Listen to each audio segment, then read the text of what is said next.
अयोध्या की भोर, विस्तृत दृश्य सूरज अभी क्षितिज से निकला भी नहीं था। अयोध्या की हवा में कोई अनजानी प्रतीक्षा तैर रही थी।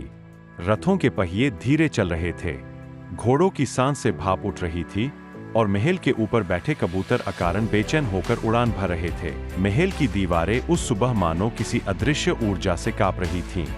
राजकुमारों के कक्षों में सेवक धीमी आवाज में आपस में फुसफुसा रहे थे। आज का दिन कुछ अलग लग रहा है। हवा में अनहोनी नहीं, बस किसी महान आगमन का संकेत था। विश्वामित्र का दिव्य प्रवेश, विस्तारित दृश्य। महल के मुख्य द्वार के बाहर अचानक जैसे किसी ने आकाश को चीर दिया हो।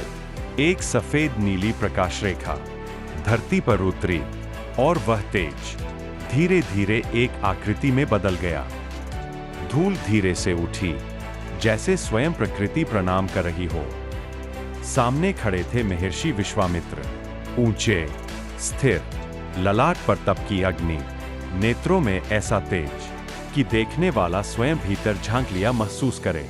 उनके हर कदम के साथ धरती पर हल्की कंपन होती थी, मानो जंगलों में रहने वाली उनकी शक्ति शहर में आने से हिचक रही हो। पहरेदारों ने उनके तेज से झुककर प्रणाम किया और एक क्षण में महल के भीतर पूरे अस्त्र शस्त्र विभाग में शंख ध्वनि गूंज पड़ी। राजा दशरथ स्वयं बाहर आए। चलते समय उनका राजसी आवरण हवा में ऐसे लहरा रहा था, मानो राज्य की गरिमा स्वयं उनकी प्रतीक्षा कर रही हो। दशरथ विश्वामित्र संवाद, विस्तृत भाव, तनाव, नाटे। महर्षि ने धीमे स्वर में कहा, राजन, मेरा यज्ञ धर्म के लिए है, पर अधर्म उसे नष्ट कर रहा है। मुझे राम चाहिए। वे ही वह प्रकाश है जो दानवता का अंधकार चीर सकता है। दशरथ का चेहरा एक क्षण में दूधिया सफेद हो गया।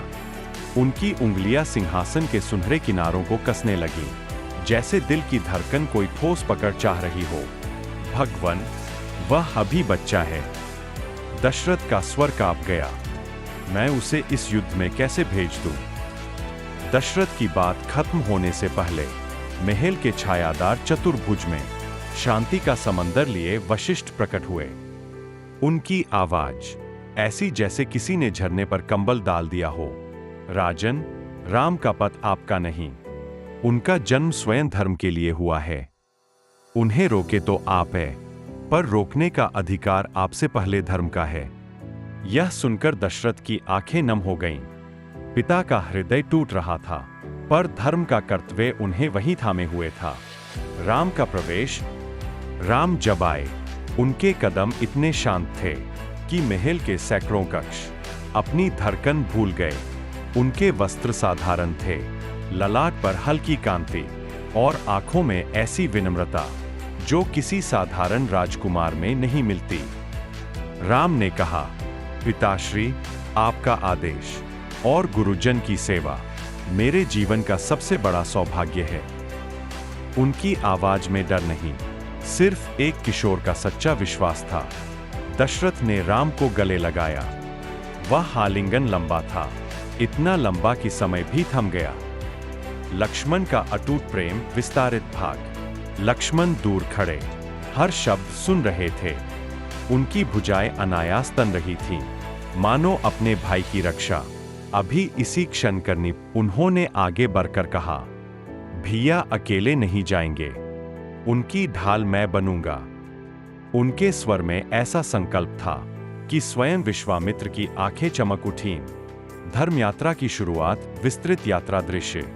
तिनके हवा में उड़ रहे थे। राजमार्ग पर हजारों लोग दोनों राजकुमारों को विदा करने आए थे। राम लक्ष्मण रथ पर नहीं बैठते, वे पैदल चलते हैं, विश्वामित्र उनके आगे।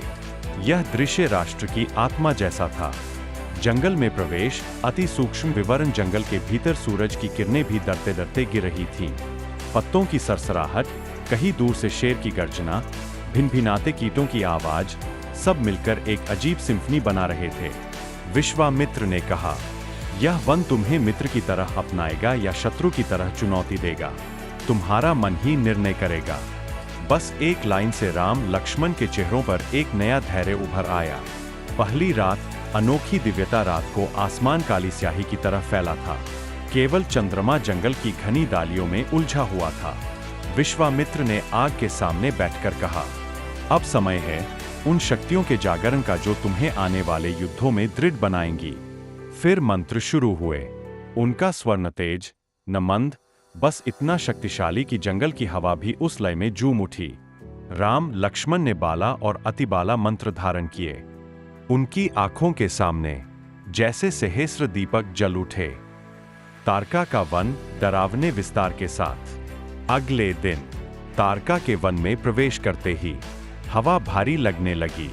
पेड़ों की छालें गिरी हुई, भूमि पर गहरे पंजों के निशान, कहीं कहीं खून की हल्की लाल मिट्टी। विश्वामित्र धीरे बोले, यह भूमि डर की नहीं, धर्म की परीक्षा की है। अचानक जंगल के भीतर से एक भयानक गर्जना फूटी। पत्ते आंधी की तरह उड़ने लगे, पेड़ों की जड़ें कांप उठीं।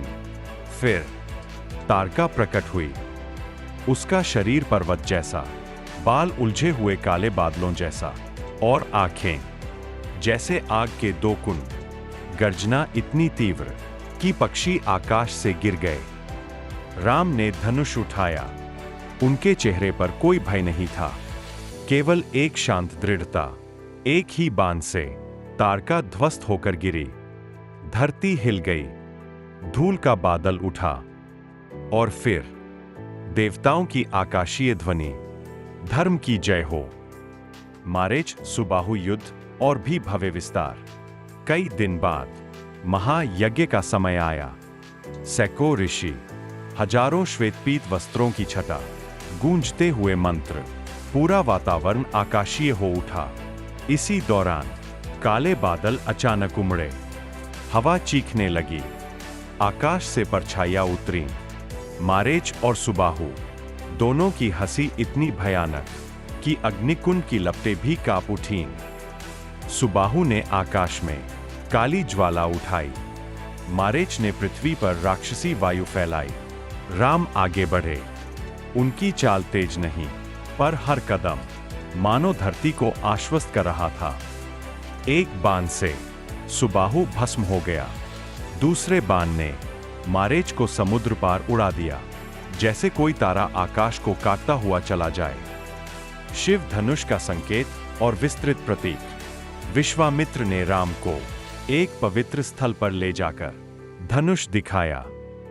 धनुष इतना विशाल कि मनुष्य के लिए असंभव सा लगता था। राम ने उसे बिना जोर दिखाए उठाया। दृश्य देखकर कई ऋषियों के मस्तक झुक गए। यह वही है, यह भविष्य का संकेत है। धनुष चमक उठा, जैसे भविष्य स्वयं राम के चरणों में सिर झुका रहा हो।